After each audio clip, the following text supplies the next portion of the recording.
transition pictures for Mildred Norman, popularly known as the Peace Pilgrim. She died in 1981 at the age of 72. And she was famous because in 1953, while the Korean War was still going on, she had this massive spiritual awakening.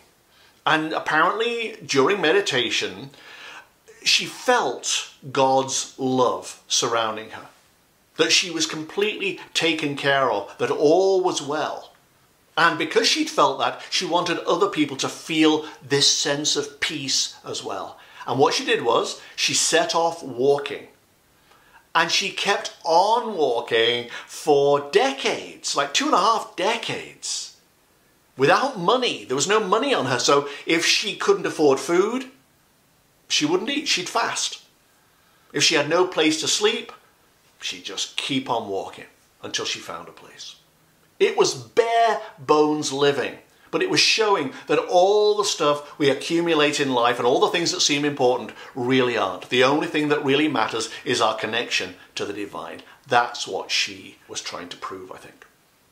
Ironically, she died when somebody gave her a ride in a car to a venue, I think in Indiana, to give a talk, and she was involved in an accident on the freeway and was killed. For a woman who'd walked and walked and walked for almost 3 decades, it was the biggest irony of all. But many of you said, please do her pictures and see what it was like for her transition. And I have to say, this was an absolute delight and one I didn't see coming. When I found her, again, in that metaphorical cave, that symbolic space that I always see, she was stretching, limbering up in some kind of way. Maybe that's what she did in real life.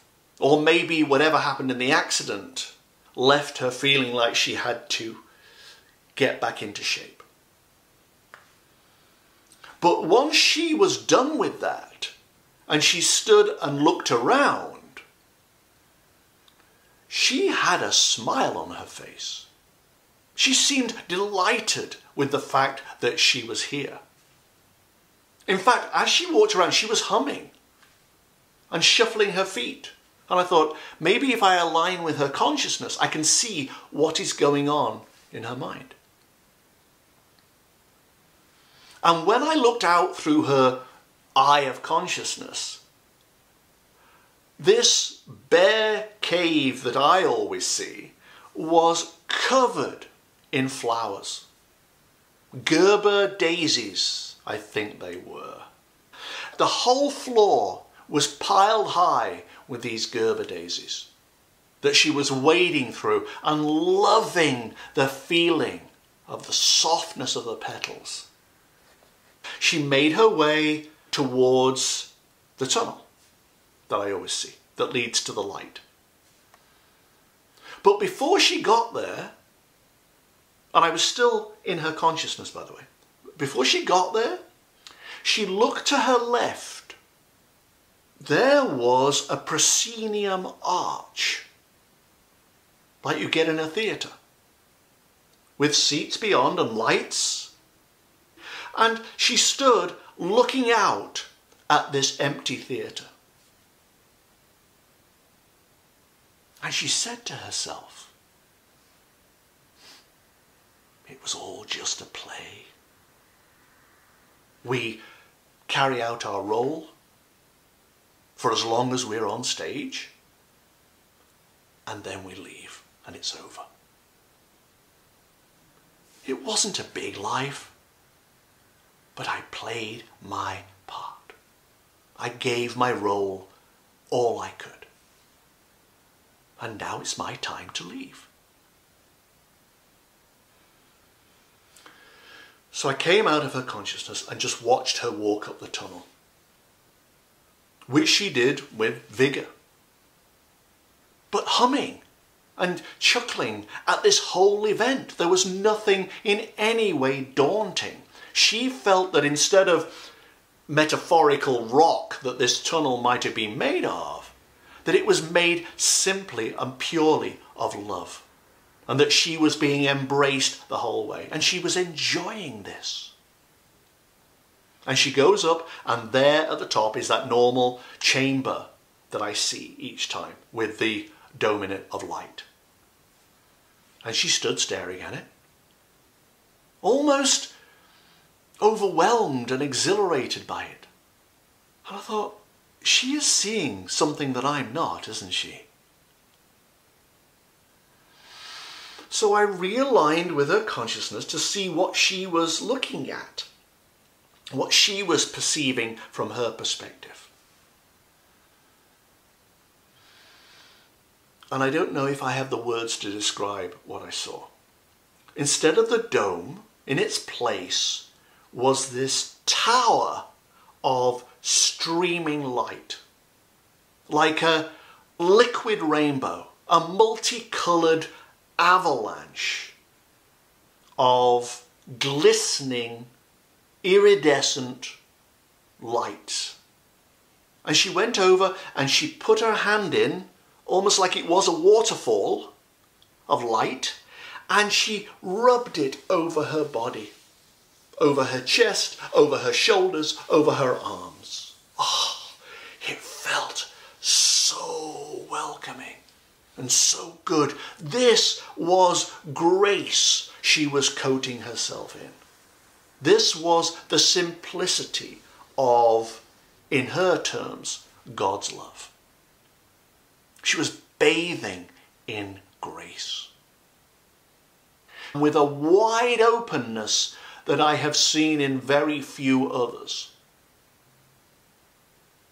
She braced herself with dignity, stepped into the folds of this shower of light, and kept moving, kept walking, at one with it, and really at peace. When I did Renoir's pictures, if you remember, he stepped into tall grass in a big, wide field.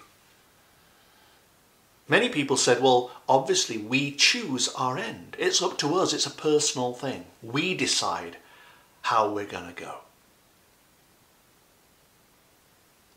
And it's tempting to think that with this woman too. But I'm not so sure that's true. Wayne Dyer, if you recall, said, you don't get what you want in life. You get what you are.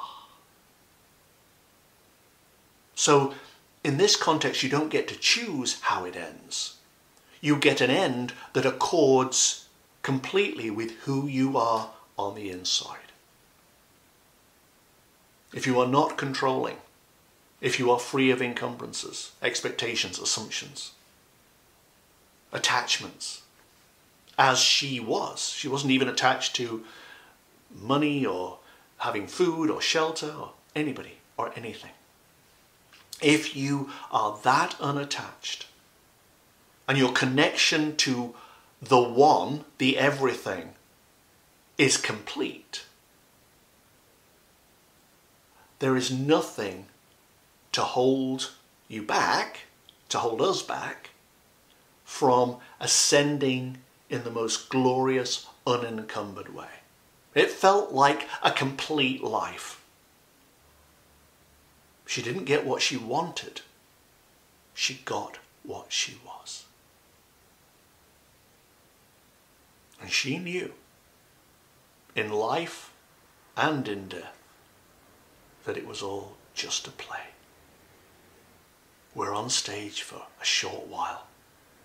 We get to do our little performance. We shine. And then we step into the wings and we go. But she also knew that in order to shine the brightest we can, we need to shed those things that cause our light to dim. Anger, cynicism, fear, resentment, attachments to money and things, none of which has any value when we cross over. It's all a play.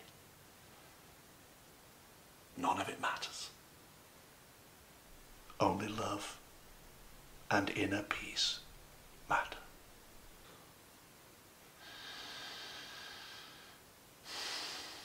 And that's what I learned from the Peace Pilgrim.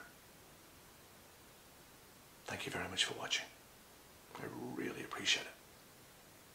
Share, like, subscribe, do whatever you can. Follow me on Twitter, if you like, at Cash Peters. Otherwise, I'll see you next time, guys. Bye-bye.